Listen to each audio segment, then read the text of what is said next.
একটা সময় তুমি টের পাবে তোমার আসলে কাউকেই দরকার নেই, কাউকে না। বারবার এলোমেলো হয়ে যাওয়ার পর পৃথিবীর প্রতি একরাশ অভিমান করে তুমি আস্তে আস্তে নিজেকে নিজেই গুছিয়ে নিতে শিখবে।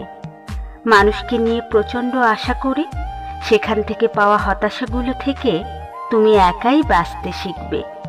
আজ হোক কাল হোক তুমি শিখবেই। বারবার হোঁচট খেয়ে পড়ে যাওয়ার পরে একদিন তুমি টের পাবে তুমি কারো হাত ধরে ওঠার জন্য অপেক্ষা না করে নিজে নিজেই উঠতে চেষ্টা করছো। তুমি টের পাবে তুমি আর আগের মতো নেই। সেই প্রচণ্ড রকমের ইমোশনাল, অভিমানী, বেশি আশা করা এবং অল্পতে হতাশ হয়ে যাওয়া সেই দুঃখবিলাসী মানুষটা তোমার মাঝে আর বাস করে না। কষ্টগুলো, হতাশাগুলো তোমাকে বদলে দেবে। বোকাশোকা ধরনের সেই তুমিটা একদিন ডোন্ট কেয়ার ধরনের স্মার্ট তুমি হয়ে যাবে।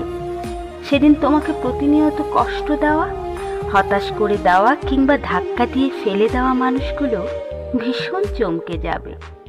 কেউ কেউ ফিরে আসতে